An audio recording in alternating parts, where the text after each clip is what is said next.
Bendito sea, Señor. Bendito sea nuestro Señor.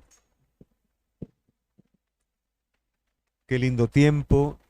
Recordad siempre, iglesia, que el tiempo de adoración lo hacen los adoradores. Y para que la adoración sea verdadera, los adoradores deben de adorar en espíritu y en verdad. Y solo adoramos en espíritu y en verdad cuando tenemos una relación profunda con Él, cuando la satisfacción de nuestra vida es Él, cuando Él es lo primero en nosotros. Entonces adoramos con fluidez. Vamos a continuar viendo este estudio del libro de los Hechos. Hoy vamos a ir al capítulo 6, 7 y vamos a llegar hasta el 8.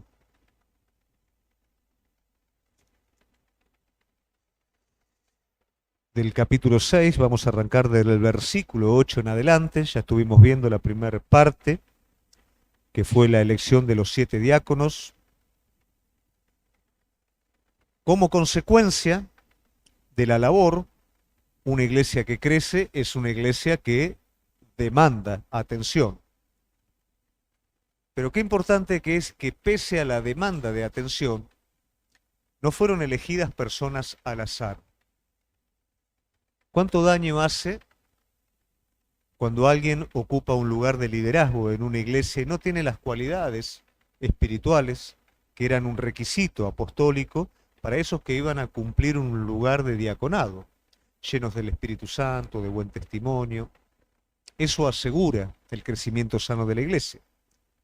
Cuando hay inmadurez, hay dificultades, hay problemas, hay divisiones, ¿no es cierto? Y eso, por supuesto, daña al cuerpo de Cristo. Cuando daña al cuerpo de Cristo, daña carácter, daña propósito, ¿no? Y se hace unos líos bárbaros. Muchas veces, obreros inmaduros han dividido congregaciones. Y nadie puede imaginarse el dolor que es para los pastores, el dolor que es para las personas que siguen al Señor en el temor santo de Él, para los niños que no entienden lo que pasó, que se criaron en la escuela dominical y de repente los arrancan y los llevan a otro lado y escuchan los comentarios. Y todo eso dentro del cuerpo de Cristo, el daño, el mal que hace. Muchas personas se caen de esa situación y luego cuesta mucho que vuelvan, muchos niños se amargan. Pero qué importante que es cuando un liderazgo es sano y edifica al cuerpo.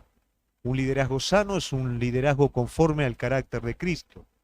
Recuerdan que hablamos la vez pasada que una cosa es la característica de la congregación y otra cosa es la representación de la iglesia.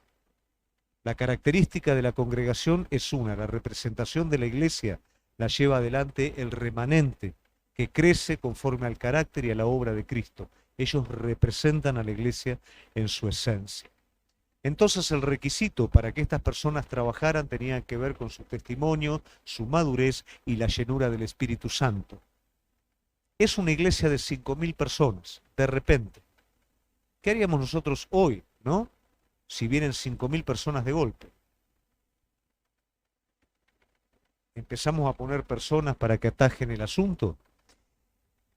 Y yo ya he aprendido con el tiempo que no.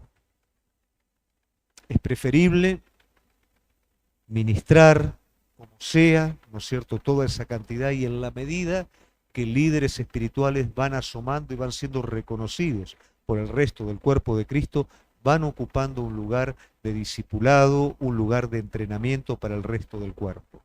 A veces queremos apurar las cosas, a veces queremos salir de la necesidad, pero Dios no está apurado. Los que estamos apurados somos nosotros.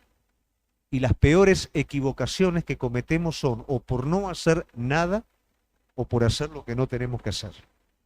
Y todo eso nos lleva a un caminar dependiente del Señor en todas las cosas. Nunca des por hecho nada. Jesús, cuando tuvo que elegir 12, tuvo toda una noche en oración, en comunión con el Padre, y al otro día recién marcó quiénes eran las personas. Lo que hoy vamos a estar viendo, de alguna manera también nos va a ayudar a distinguir las personas y cómo muchas veces nosotros juzgamos de la manera equivocada. Por supuesto que si nosotros vemos en la palabra, si tuviéramos que juzgar entre Jacob y Esaú y no vimos el final de la cosa, ¿a quién vamos a preferir? A Esaú.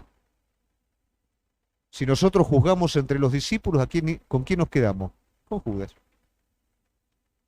Vos ya sabés cómo es el final.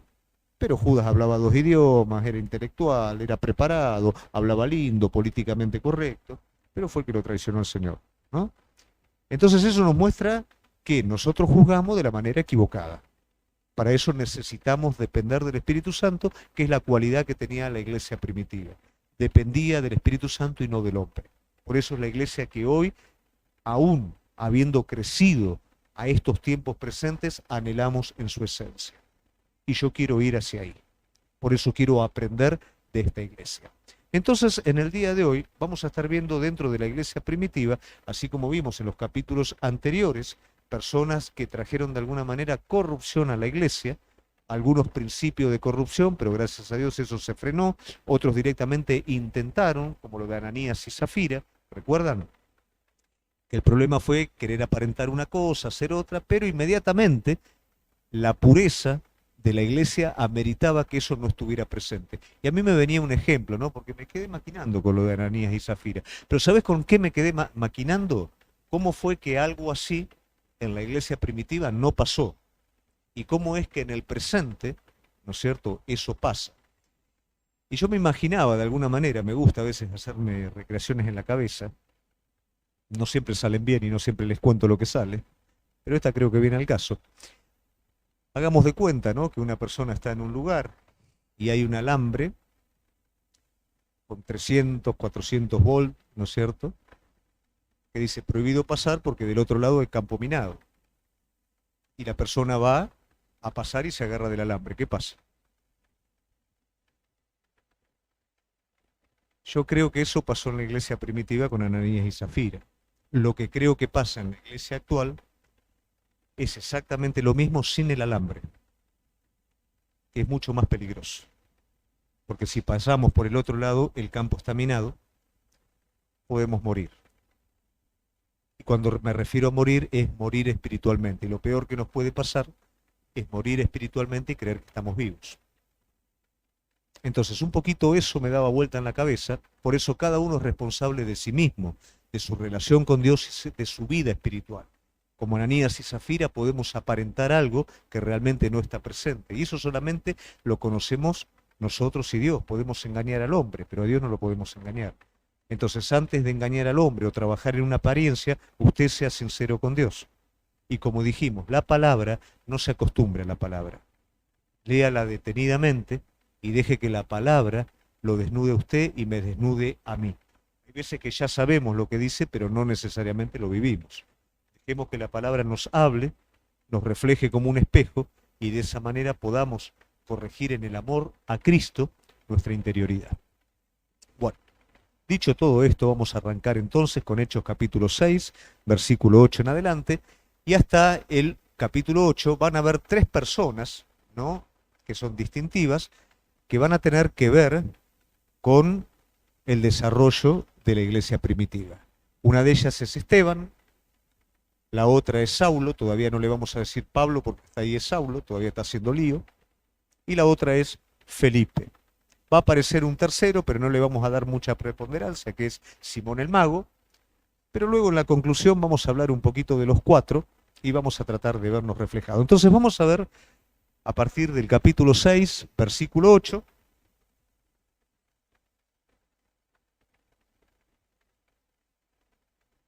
y Esteban, lleno de gracia y de poder, hacía grandes prodigios y señales entre el pueblo.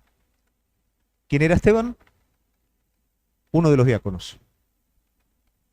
Qué tremendo, ¿no? Que uno de los diáconos, que era la persona que estaba encargada de un servicio práctico, hacía señales, prodigios, ¿no? Hoy por hoy, en nuestro presente, un Esteban estaría dando conferencias, viajando en avión por todos lados del mundo, no estaría jamás ocupando un lugar práctico o, digamos, secundario. En la obra de Dios no hay lugar secundario. En la obra de Dios, nuestro corazón es el que hace lugares primarios y lugares secundarios. Si yo limpio los pisos con un amor para con Cristo, eso es primario y reconocido delante de Dios. Si yo predico con un motivo extraño, eso es secundario delante de Dios. Entonces vemos que este hombre lleno de gracia y de poder, ¿qué hacía? Administraba, pero a su vez también hacía prodigios y señales. Imagínate qué lindo, ¿no? La persona que atiende la puerta, ahí, Mili está atendiendo la puerta, pero resulta que Mili tiene un don de sanidad tremenda. Cuando va al hospital pone la mano sobre los enfermos, ¿no es cierto?, se sanan y todo, pero la iglesia atiende la puerta. Me encanta, eso es carácter de Cristo. Las diferencias, las jerarquizaciones las hacemos nosotros. No, Dios usa más, entonces más, ¿no? No, no, no. Qué lindo que es que pueda fluir el Espíritu Santo de esa manera y estar todos a un mismo nivel. Eso es el cuerpo de Cristo, esa es la iglesia verdadera.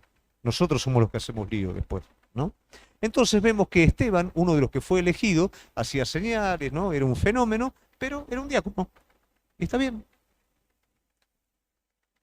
Entonces se levantaron uno de la sinagoga llamada de los libertos y de los de Cirene, de Alejandría, de Cilicia y de Asia, y disputaron con Esteban. Pero ¿qué dijimos anteriormente? Esteban estaba lleno de ¿qué? Entonces imagínate lo que se han levantado y se pusieron a disputar con él. No tenían ni para empezar. ¿Por qué razón? Porque una cosa es la sabiduría natural y otra cosa es la sabiduría espiritual. La sabiduría espiritual viene del Espíritu Santo de Dios y es según Dios la sabiduría. Disculpen si me patina un poquitito la lengua, por eso ya terminamos esta semana y vamos de vacaciones, ¿no? Es con lo último que estamos llegando. Diría Pablo, acépteme en un poquito de locura. La sabiduría del Espíritu, ¿no es cierto? No tiene ni para empezar. La sabiduría natural es una sabiduría temporal, sale del hombre propiamente dicho. La sabiduría del Espíritu es sabiduría que viene de parte de Dios. Si yo quiero discutir, no tengo ni siquiera para empezar. Entonces, ¿qué pasa con estos muchachos que se levantaron? Disputaban con Esteban en la carne y Esteban les contestaba en el Espíritu.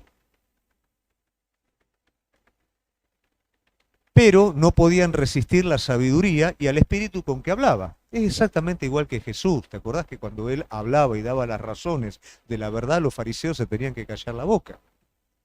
Inclusive algo muy cómico, ¿no es cierto? Porque te acordás que empezamos hablando de las dos escuelas rabínicas que había. Entonces muchas veces Jesús, si bien el bloque, ¿no es cierto?, de los fariseos, que era bloque, pero estaban divididos doctrinalmente, ¿no es cierto?, lo atacaban a él, él a veces tomaba enseñanzas de una de las escuelas, enseñanzas de la otra, se terminaban peleando entre ellos porque ni entre ellos se ponían de acuerdo. Pero ninguno podía decirle a Jesús, esto no.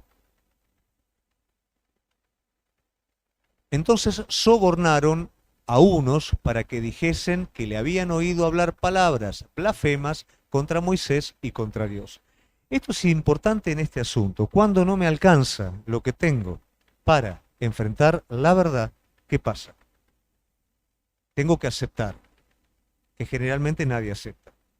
Y si no acepto, ¿qué hago? Vamos a utilizar algún tipo de método o algo para que la verdad, ¿no es cierto?, definitivamente se calle. Como no lo puedo hacer desde el campo frontal, desde el campo que corresponde, lo vamos a estar llevando a un lugar, vamos a hacerle algún condimento extra al asunto. Entonces vamos a llamar falsos testigos. Y soliviantaron al pueblo, a los ancianos y a los escribas, y arremetieron y los arrebataron y le trajeron al concilio. Le armaron todo, ¿no es cierto?, un esquema en el que él lo que hacía era hablar contra el templo, hablar contra Moisés, hablar contra, ¿no es cierto? Entonces, frente a todo ese argumento, lo llevan hasta el concilio. Y pusieron testigos falsos, ahí está, que decían, este hombre no cesa de hablar palabras blasfemas contra este lugar santo y contra la ley. Pues le hemos oído decir que ese Jesús de Nazaret destruirá este lugar y cambiará las costumbres que nos dio Moisés.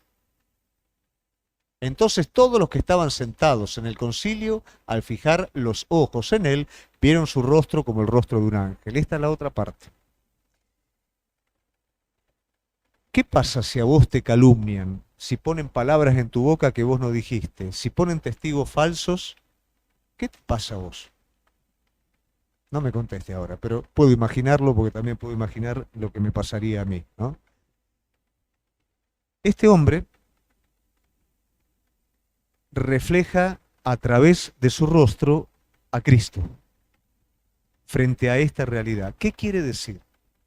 Cuando en el Antiguo Testamento vemos que Moisés refleja a Cristo, lo refleja por una razón, por su cercanía en Dios en el monte.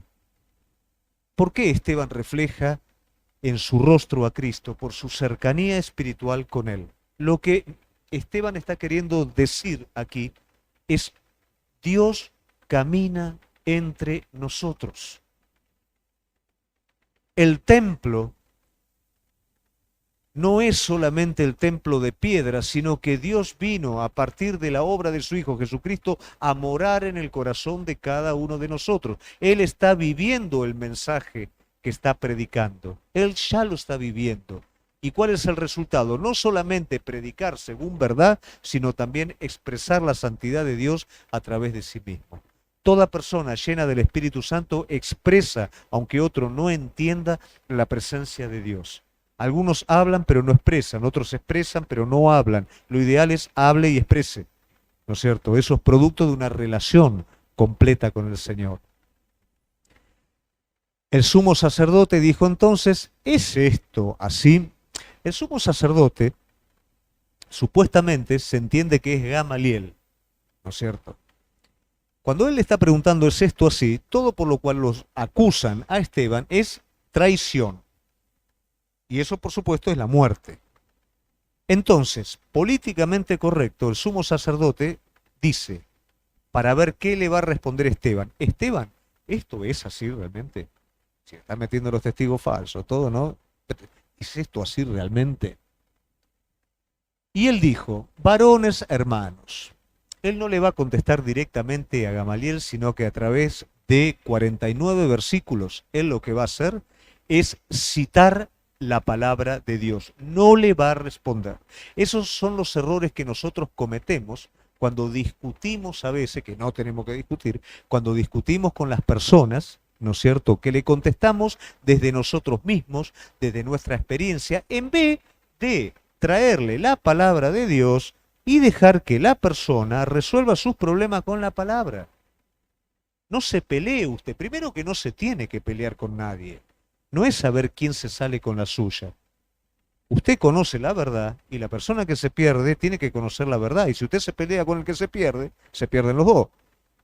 Entonces no sirve, no funciona así. Pero enfréntelo de la manera que corresponde a la verdad y déjelo que se pelee con Dios.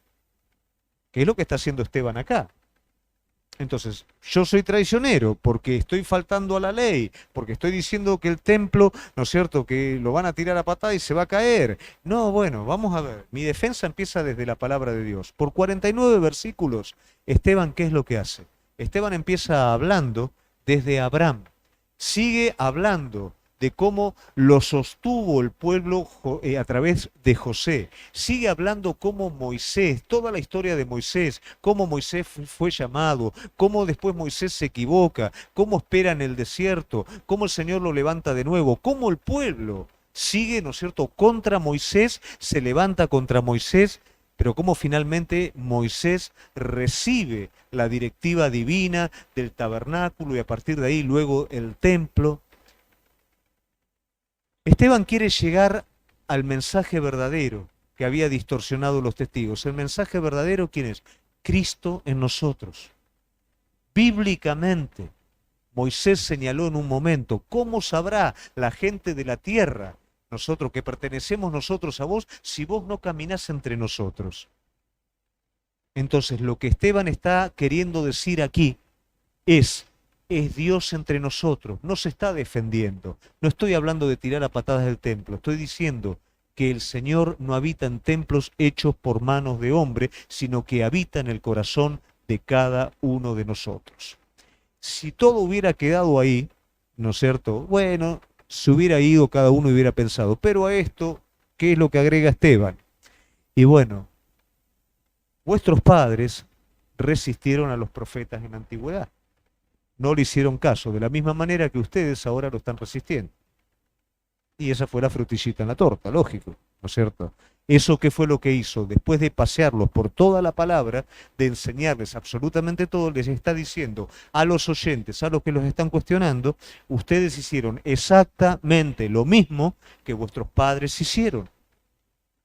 Y allí fue donde ellos se desquiciaron.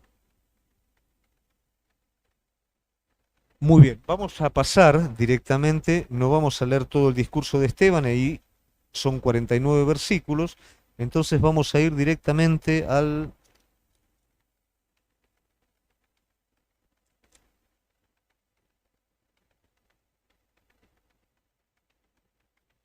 51. Duros de cerviz e incircuncisos de corazón y de oídos, vosotros resistís siempre al Espíritu Santo como vuestros padres, así también vosotros. Esto también es escritura en el Antiguo Testamento, es palabra de Dios para aquellos que los estaban acusando, pero ahora Esteban se encarga de decir, estos son ustedes. 52. ¿A cuál de los profetas no persiguieron vuestros padres y mataron a los que anunciaron de antemano la venida del justo, de quien vosotros ahora habéis sido entregadores y matadores? Acá Esteban ya sabe que no hay vuelta en todo esto. Y vosotros que recibisteis la ley por disposición de ángeles y no la guardasteis. Eso es otra realidad. Todo el concilio está atentando contra Esteban a través de qué? A través de mentiras, calumnias, falsos testigos. Cuidado, iglesia, cuando te peleas con Dios. Cuidado cuando Dios quiere tratar un área en tu vida a través de su Espíritu Santo y vos para justificar un área a la que no querés que el Señor trate, comenzás a mentirte a vos mismo. Eso endurece. Eso quita espiritualidad. Y cuando digo espiritualidad, no digo espiritualidad para afuera, digo crecimiento espiritual. Cuidado cuando inventamos cosas para justificar nuestra posición obstinada, porque eso nos mata espiritualmente. El crecimiento espiritual, ¿sabés con qué está? Con reconocer cuando me equivoco, arrepentirme en serio. No guardes una cosa, te endureces. Deja que la palabra te hable, revisate cada día con la palabra de Dios a través del Espíritu Santo y te vas a dar cuenta, vas a decir, pero entonces no termino más. Y bueno, déjalo. Deja que Él siga hablando, deja que Él siga limpiando. Tu actitud, aprovechando la gracia divina, es lo que te va a llevar a ese estado que estás buscando, que es ese estado de plenitud. En Él estamos completos, en Él somos perfectos, pero por el Espíritu Santo vamos siendo perfeccionados cada día en nuestra vida. Oyendo estas cosas, por supuesto, se enfurecían en sus corazones, crujían los dientes contra Él. ¿Cómo? Yo nunca me imaginé, ¿cómo será que crujían los dientes? ¿Qué hacían? ¿Cómo hacen? Yo me imagino, ¿te acordás del juguete ese que era una dentadura que, ¿acuerda? No, es de la época mía. Bueno, no dije nada. Te dije, teneme paciencia hoy. Pero Esteban, lleno del Espíritu Santo, puesto los ojos en el cielo, vio la gloria de Dios y a Jesús que estaba a la diestra de Dios. Y dijo, he aquí, veo los cielos abiertos y al Hijo del Hombre que está a la diestra de Dios. Entonces ellos, dando grandes voces, se taparon los oídos y arremetieron a una contra él. Y echándole fuera de la ciudad, le apedrearon y los testigos pusieron sus ropas a los pies de un joven que se llamaba Saulo. Entonces vemos cómo es el proceso. Quien no quiere escuchar la verdad, acá el asunto toda la vida fue lo mismo, fue verdad, mentira. El engañador es príncipe de mentira. El espíritu es espíritu de verdad. Y ese conflicto de verdad y mentira ha sido de los principios y va a ser hasta el final.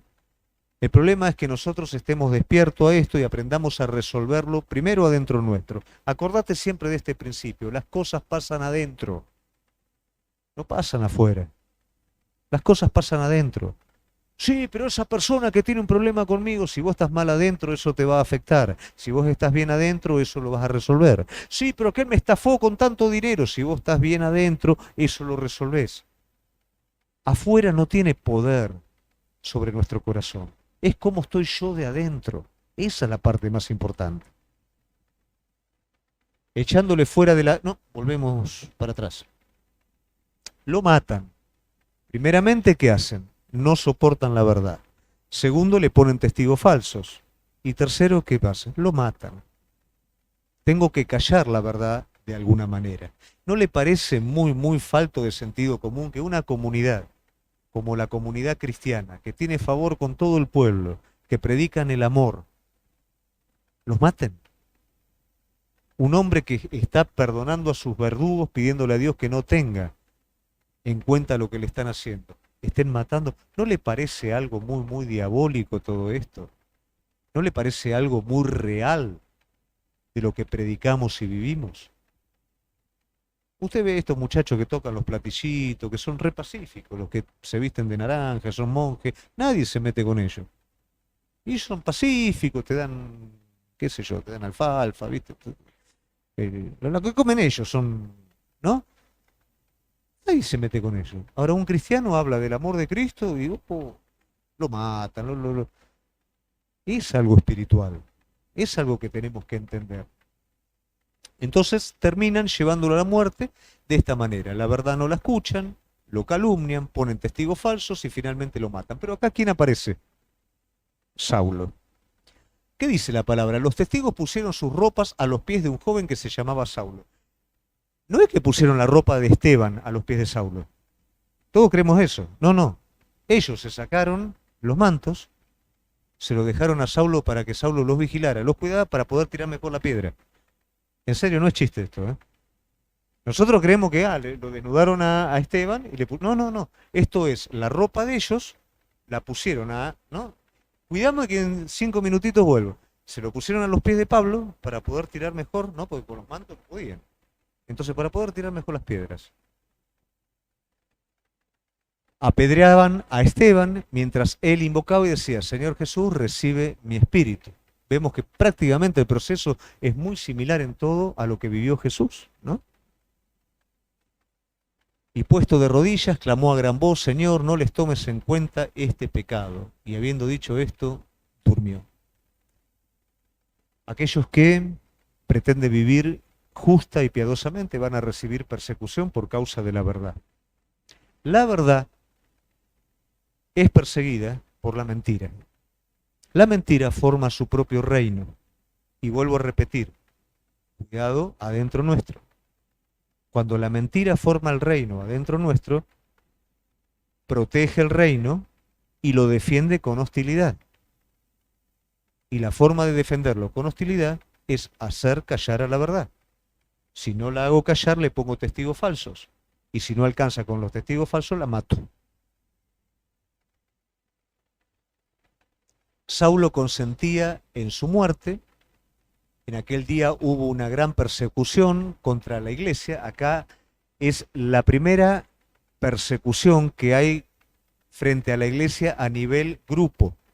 Antes perseguían a los discípulos, perseguían a los apóstoles. Ahora por primera vez hay una persecución a nivel iglesia, a nivel cuerpo, contra la iglesia que estaba en Jerusalén. Y todos fueron esparcidos por la tierra de Judea y de Samaria, salvo los apóstoles. O sea, fue una persecución directa sobre la iglesia. Pero presta atención a esto. Esta persecución que viene sobre la iglesia hace que la iglesia empiece a esparcirse. Y después mirá, 8:2. Y hombres piadosos llevaron a enterrar a Esteban e hicieron gran llanto sobre él. ¿Lo seguimos? Y Saulo asolaba a la iglesia y entrando casa por casa arrastraba a hombres y a mujeres y los entregaba en la cárcel. Este era Saulo. No solamente le cuidaba la ropa a los muchachos para que lo asesinaran a Esteban, sino también él mismo entraba en las casas, ¿no es cierto? Él mismo en el concilio asintió también, porque acá tenemos que entender cómo se entera Lucas de lo que pasaba dentro del concilio. Tenía que haber alguien que le dijera, y ese alguien, ¿quién era? Pablo. Entonces, ¿qué pasa? Cuando Pablo se convierte, luego le dice a Lucas todo cómo pasó y cómo fue. Esto era lo que se entretejía dentro. Pablo era el que ahora lo está contando. Pero Pablo, mientras era Saulo, hacía todo esto. Era un enemigo acérrimo de la iglesia. Era un asesino. Y yo pienso, ¿no es cierto? Porque vamos a algo. Pablo, de alguna manera, yo creo que era un hombre con un corazón para con Dios. Equivocado, pero un hombre con un corazón para con Dios. Entonces yo me imagino qué pasa en un hombre que no conoce la verdad, conoce una verdad distorsionada, que tiene un corazón para con Dios y que se sujeta a una ley estricta, su conciencia en medio de todo esto. Porque hay una ley de amor. Entendemos que la escuela a la que estaba adherido Pablo en cuanto a la parte rabínica era la escuela más que consideraba más a las personas. Entonces, ¿cómo podía jugar con eso Pablo en su corazón, con su conciencia? Hay una persona acá que me está perdonando mientras yo estoy asintiendo su asesinato y yo me meto en la casa y entrego a la gente que que confiesa a Jesús como Señor. Todas estas personas son mansos, son humildes, son justos, aman. Y yo vengo a ser un verdugo. Imagínate lo que sería la interioridad de Pablo. Pero lógicamente eso tiene un tiempo cortito hasta que el Señor lo descubre, ¿no? Pero los que fueron esparcidos iban por todas partes anunciando el Evangelio. O sea, fue como patear un hormiguero. ¿Mm? Si vos tenés un hormiguero en tu casa y pateas el hormiguero, ¿qué pasa? Se arma un hormiguero por todos lados. Bueno, eso es lo que pasa, ¿no es cierto? El enemigo entendió que cada vez que persiguió a la iglesia y cada vez que usó la fuerza con la iglesia, fue de alguna manera un medio que ayudó a la iglesia a crecer. Entonces después cambia la estrategia y hace de la iglesia un gran imperio autocomplaciente, sediento de poder, con falsa religión, sediento de un poder mundial. Entonces se entiende que funciona mejor trabajar contaminando la iglesia de adentro que persiguiéndola desde afuera. Si la persigue desde afuera, la iglesia crece y se limpia. Si la contamina desde adentro, la debilita y la divide. Anda mejor eso que lo otro. Entonces Felipe, descendiendo a la ciudad de Samaria, les predicaba a Cristo. ¿Quién es Felipe? Otro diácono más. ¿Y a qué no sabe lo que pasa con Felipe? Tenía señales, tenía milagros, o sea que todo lo que estaban, viste, el que estaba en el buffet, el que estaba sirviendo el café, sanaban enfermos, tenían una cosa de loco, ¿no es cierto? Qué lindo una iglesia así. Me encanta, me encanta. ¿Vamos para ese lado, iglesia? Después que no, el Señor no lo empiece a usar a usted, no, yo soy el que ora por milagro, no. Hay que pagar un precio, después lo vamos a ver eso, hay que pagar un precio, ¿no es cierto? Y la gente unánime escuchaba atentamente las cosas que decía Felipe, oyendo y viendo las señales que hacía. Tenía señales, tenía milagros, el Señor lo utilizaba. Porque de muchos que tenían espíritus inmundos salían estos dando grandes voces y muchos paralíticos y cojos eran sanados. Imagínate, ¿no? Se levanta el paralítico, el endemoniado, ¡ah! Se manifiesta acá y después voy a la iglesia, ¿no? Y me pongo en la recepción a atender. Está buenísimo, está buenísimo. Lo que pasa es que nosotros, ¿qué creemos? Si hacemos las cosas de otra manera, ¡wow! Se llena. Vos sabés que es al revés. Y el Señor nos los enseñó, pero somos tan duros y nos cuesta tanto. Cuando entendemos que lo divino, el oro, está encerrado en vasos de barro. Cuando lo más sublime está bajo un manto de humildad. Cuando lo más poderoso está al alcance del niño. Ahí es donde hace efecto. Pero cuando nosotros discriminamos las cosas, las valorizamos de una forma distinta, es más de lo mismo. Así que había gran gozo en aquella ciudad, por supuesto. Pero había un hombre, y acá aparece otro, siempre tiene que aparecer alguien. Había un hombre llamado Simón, que antes ejercía la magia en aquella ciudad y había engañado a la gente de Samaria, haciéndose pasar por algún grande.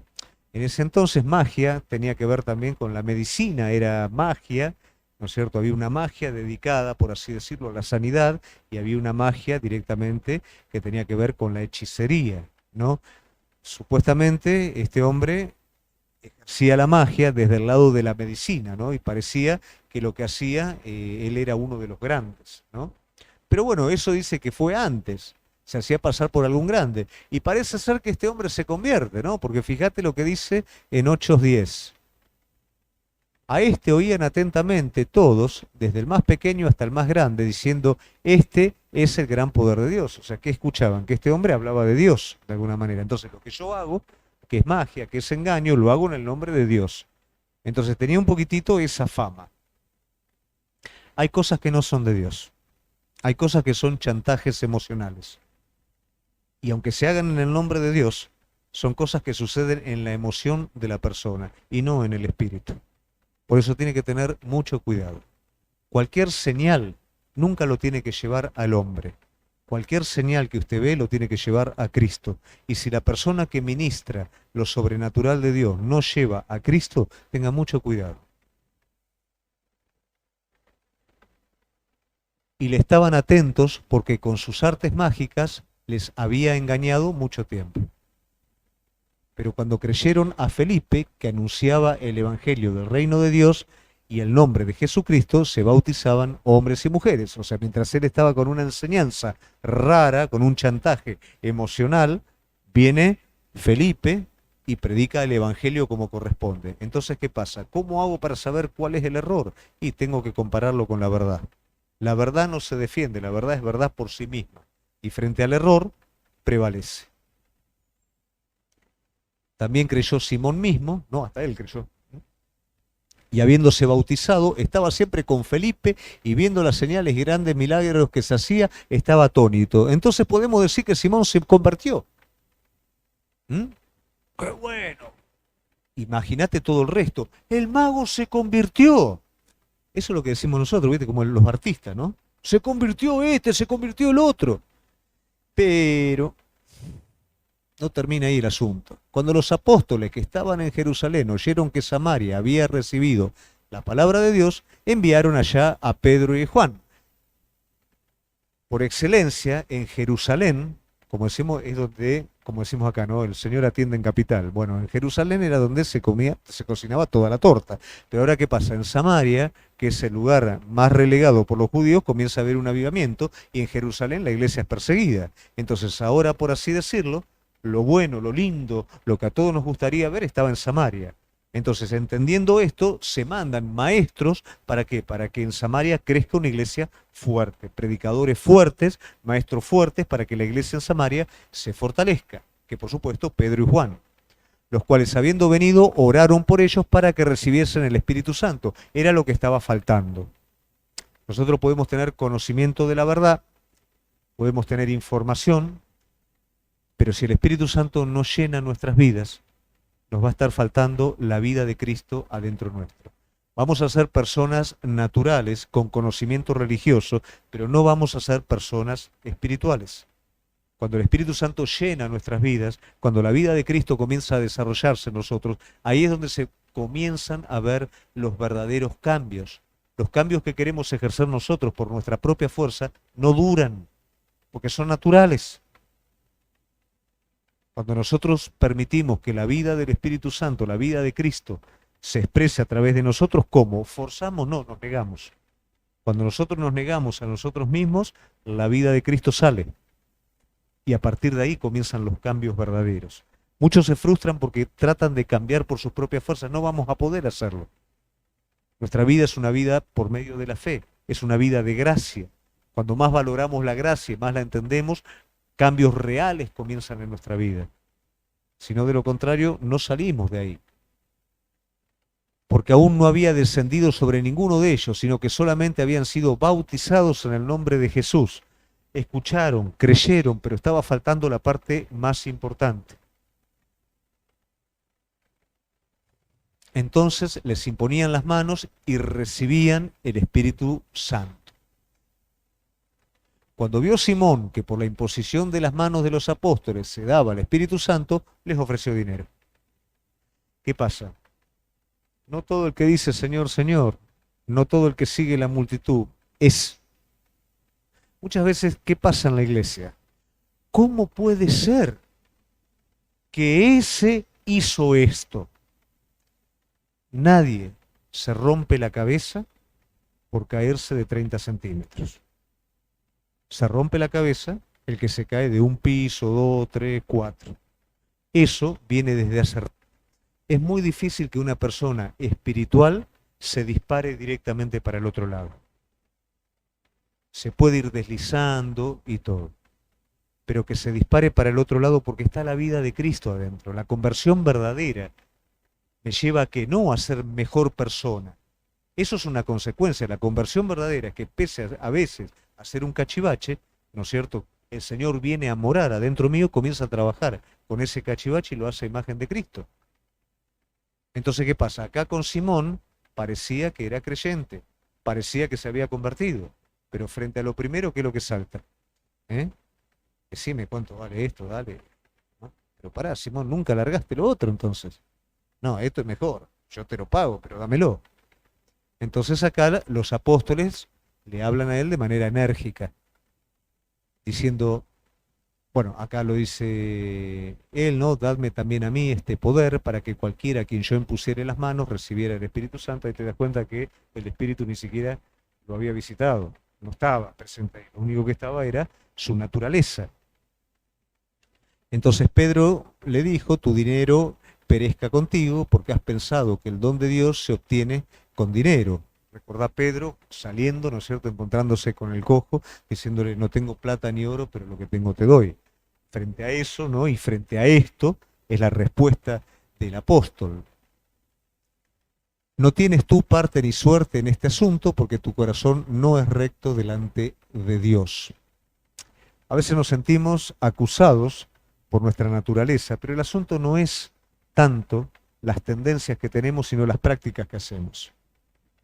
Podemos tener tendencias naturales, nuestra carne puede demandar, pero finalmente lo que va a decidir es el acto final nuestro. Si va a salir de nosotros el Espíritu de Cristo o va a salir de nosotros nuestra carne. A veces el enemigo ya te dice, ya está todo perdido, ya pensaste esto, te moviste de esta manera, ya está terminada de entregarte. ¿No es cierto? No, la última decisión es la que vale. Y si vos en ese último momento decís, Señor, hágase tu voluntad y no la mía, yo esto no lo quiero, eso es lo que finalmente nos da la identidad espiritual. Poder en nosotros mismos no tenemos, pero sí en Él, sí el Espíritu Santo de Dios. Arrepiéntete, pues, de esta tu maldad y ruega a Dios si quizá te sea perdonado el pensamiento de tu corazón. No hay vida espiritual en este muchacho. ¿Mm? Entonces, seguía, sí, todos lo qué bueno, se convirtió el mago, viene el mago con nosotros, vamos todos para allá, el mago viene con nosotros para allá, pero el mago estaba buscando un interés propio en todo esto. No le interesaba ni el Señor, ni le interesaba nada. Quería un poder mayor al que tenía para seguir haciendo lo que estaba haciendo. Y a veces eso ocurre en nuestras vidas. Venimos a la iglesia y queremos que se resuelvan algunas cosas de nuestra vida para seguir nuestra vida como seguía antes. Y eso no es iglesia ni propósito de Dios. Primeramente, Dios quiere salvarte del infierno, Dios quiere salvarte de la carne, Dios quiere salvarte del mundo, por eso entregó a su Hijo único para salvación. Y luego quiere hacerte una persona feliz y plena. ¿Y cómo va a ser eso? No viviendo como vivías antes, sino renovándote espiritualmente. Pero esto es sufrimiento, esto cuesta. ¿Sabes cuándo cuesta? Cuando no querés, cuesta. Cuando no querés largar la carne, ahí es cuando cuesta. Cuando no querés realmente hacer de él tu plenitud, ahí es cuando cuesta. Entonces es una lucha continua. Pero cuando la lucha está presente, pero vos querés, hay una renovación. Y esa lucha se convierte en tu fortaleza. Esa lucha se convierte en un disparador para crecer. ¿Se entiende, iglesia, esto? Si no, pregunta, ¿sí? Porque en hiel de amargura y en prisión de maldad veo que estás. Bueno, ese es el estado en el que está, ¿no? Respondiendo entonces Simón, dijo, rogad vosotros por mí al Señor para que nada de esto que habéis dicho venga sobre mí. Eso no es arrepentimiento, eso no. Hay poder presente, yo metí la pata, hagan algo para que no me vaya mal, pero no es arrepentimiento. ¿Mm? ¿Recuerdan la predicación del sábado? El falso arrepentimiento. Remordimiento, autocomiseración, dolor por lo que hice, no es necesariamente arrepentimiento. Arrepentimiento es cambio de dirección. Cuando yo comprendo lo que hice, no quiero seguir más por ese camino, quiero tomar el otro. Y ellos, habiendo testificado y hablado la palabra de Dios, se volvieron a Jerusalén y en muchas poblaciones de los samaritanos anunciaron el Evangelio. Seguía creciendo el Evangelio. Un ángel del Señor habló a Felipe diciendo, levántate y ve hacia el sur, por el camino que desciende de Jerusalén a Gaza, el cual es desierto. Uno piensa muchas veces que baja el ángel, ¿no?, con las plumas y todo, entonces es fácil de creer, pero no quiere decir que necesariamente sea así, ¿no? El ángel puede ser una persona más, un enviado. Dice la palabra de Dios que muchos hospedaron a personas sin saber que eran ángeles. Pueden ser personas utilizadas, puede ser una palabra que el Señor puso en el corazón, no se sabe cómo fue, pero sí se sabe algo, que Felipe estaba dispuesto a obedecer. Y no es fácil, porque como decimos, el avivamiento estaba en Samaria. ¿Entendés? Es como que de repente acá estamos, ¿no? Un avivamiento tremendo, todo, ¿no? Y el Señor dice, Gustavo, andate, no sé, a, qué sé yo, a Villa, no sé qué, ¿no es cierto? Ahí. Y, pero Señor, estamos acá en medio de, yo de esto me encargo, mi obra, vos andate para allá, ¿no es cierto? Entonces él se levantó y fue, y sucedió que un etíope eunuco, funcionario de Candace, reina de los etíopes, el cual estaba sobre todos sus tesoros y había venido a Jerusalén a adorar. Vos te preguntarás cómo puede ser que un etíope venga a adorar a Jerusalén. Bueno, él era un prosélito. ¿Qué es un prosélito? Es una persona pagana convertida al judaísmo. Él era un prosélito, ¿no? De alto cargo, de alto rango, se encargaba de la administración de esta reina. Candace no era el nombre de la reina, Candace era como decir Elimelech, ¿no es cierto? Era un título de personas que estaban a un nivel muy elevado, por supuesto está la reina, ¿no es cierto? No es el nombre. ¿Qué más sobre esto? Está bien. Volvía sentado en su carro leyendo el profeta Isaías, ¿no? Qué lindo, se lo dio servidito el Señor, ¿eh? Tenía que obedecer. Y el Espíritu dijo a Felipe, acércate y júntate a ese carro. ¿Cómo le dijo el Espíritu a Felipe? Por medio de una relación con él.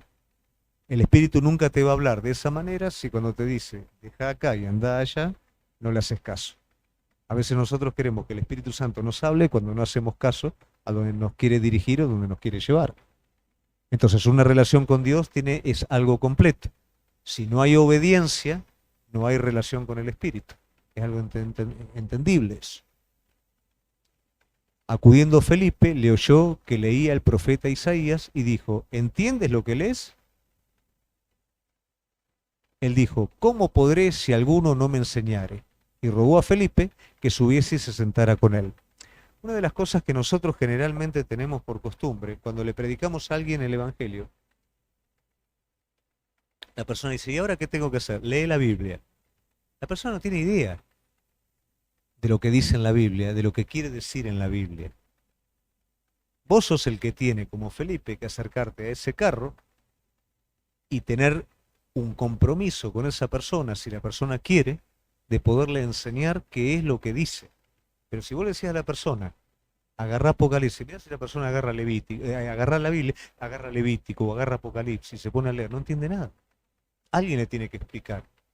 Ahora, vos fíjate lo que le pregunta el etíope eunuco. El pasaje de la escritura que leía era este, como oveja a la muerte fue llevado y como cordero mudo delante del que lo trasquila. Así no abrió su boca. Vos sabés de quién habla, pero imagínate el etíope eunuco, ¿de quién están hablando? No sé qué pasó acá. Alguien me tiene que explicar. En su humillación no se le hizo justicia, mas su generación, ¿quién la contará? Porque fue quitada de la tierra su vida. Respondiendo el eunuco dijo a Felipe, te ruego que me diga, ¿de quién dice profeta esto? ¿De sí mismo o de algún otro? Claro, uno no entiende, ¿no? A veces damos por hecho que la gente entiende. Pero vos porque conocés la palabra, porque escuchás cuando se predica, porque se enseña, pero afuera no conoce la gente. Entonces Felipe, abriendo su boca y comenzando desde esta escritura, le anunció el Evangelio de Jesús. Y yendo por el camino, llegaron a cierta agua y dijo el eunuco, aquí hay agua, ¿qué impide que yo sea bautizado? Ya está entendiendo.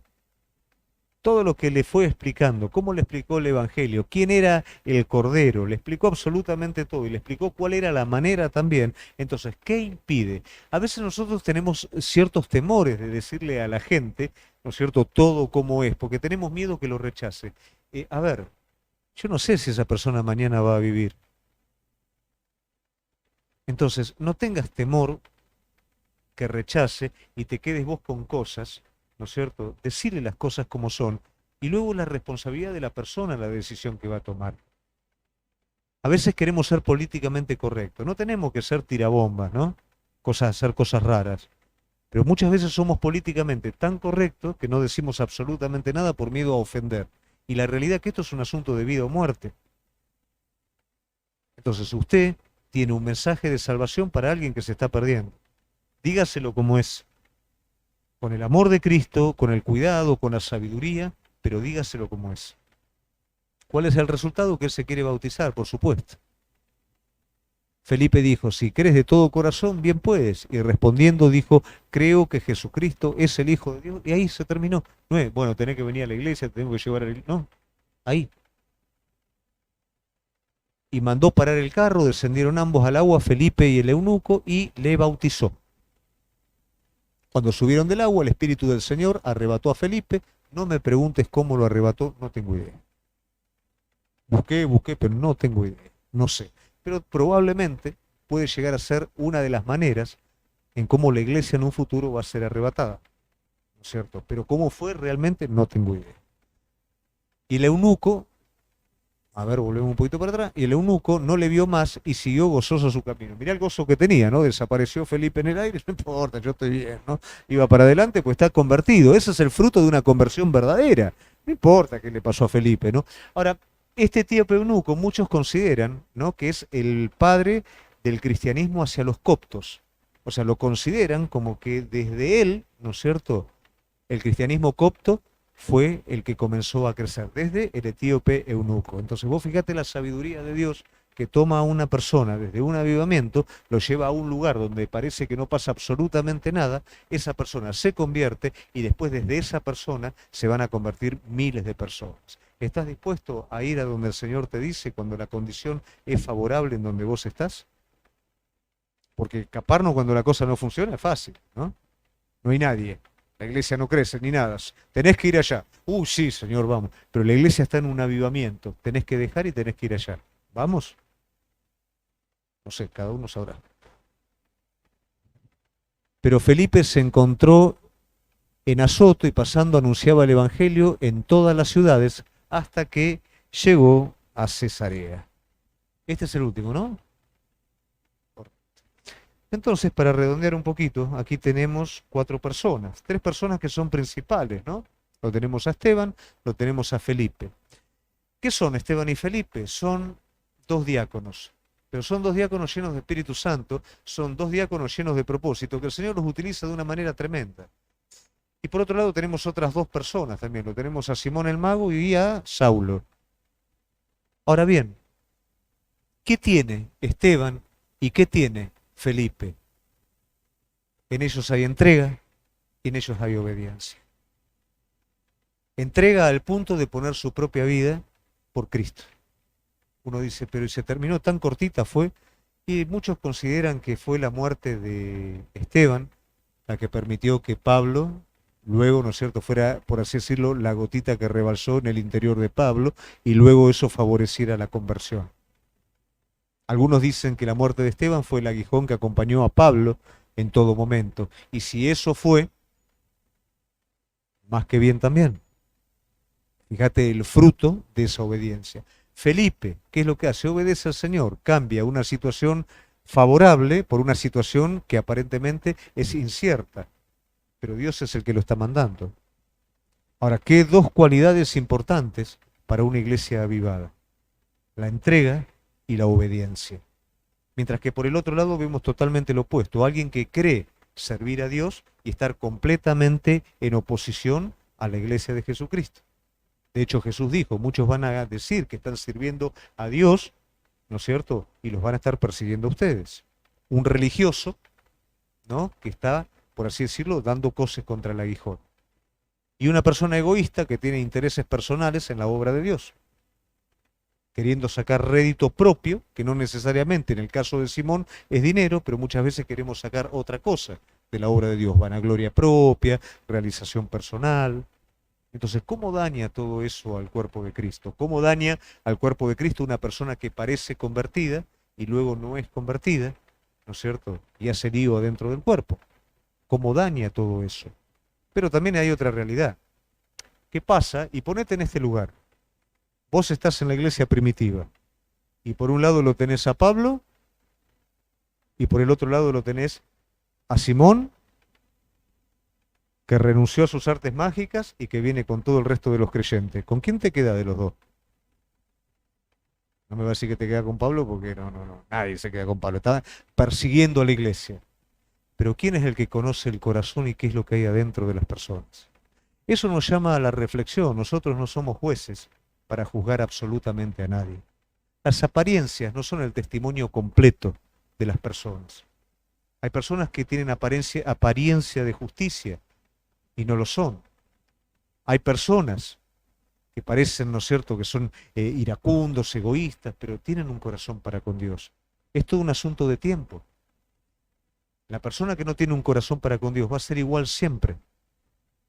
La persona que tiene un corazón para con Dios, por más que su naturaleza sea un desastre, el Espíritu Santo lo va a ir renovando y vos no lo vas a ir conociendo a la medida que va pasando el tiempo. Va a ir adquiriendo sabiduría, va a ir adquiriendo entendimiento. Pablo era un asesino, era un homicida y terminó siendo el apóstol con amor, ¿no es cierto?, más grande para con el mundo.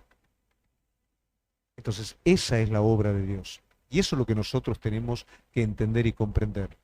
Que realmente podamos sacar de esta iglesia primitiva todos los criterios que a nosotros nos van a llevar a ser una representación de Cristo como iglesia. No todo lo que brilla es oro, no todo el que dice Señor, Señor entrará en el reino de los cielos, no todo lo que vemos es de esa manera y eso nos despierta a nosotros a una responsabilidad. Primero mi responsabilidad personal, ¿cómo va mi vida con Dios? Que yo esté aquí adelante con un micrófono y que sea pastor, no quiere decir que esté bien delante de Dios. Solamente en mi relación con Dios yo sé si estoy bien, si realmente estoy respondiendo a lo que el Señor está diciendo, si todo lo oculto está puesto delante de su presencia. Eso tiene que ser real en cada uno de nosotros, como también en las personas. Tenemos que tener una responsabilidad para discernir, para no dejarnos llevar fácilmente por el comentario de otros. El otro día acentué mucho. Antes de escuchar lo que otra persona te dice, escuchá a la persona, oí a la persona. No te dejes llevar fácilmente por comentarios. Somos muy fluctuantes, somos muy volubles en ese aspecto. Tomémonos el trabajo de conocer, tomémonos el trabajo de pasar tiempo con la persona, tomémonos el trabajo de confrontar de la forma correcta para liberar cualquier tipo de obstáculo. Pablo tenía la carga que la iglesia creciera en el vínculo del amor, pero también entendía que eso solo no funcionaba, tenía que crecer también en la verdad. Que realmente estos principios puedan estar presentes en nuestra vida y que podamos ir rumbo a una iglesia avivada, una iglesia en la cual el Señor pueda encontrar una entrega y pueda encontrar una obediencia como la de Esteban y como la de Felipe. Y también paciencia y no confusión. A veces Simón no es el bueno y Pablo no es el malo. Todo esto nos lleva a seguir dependiendo de él. Amén. Nos ponemos de pie, querida iglesia.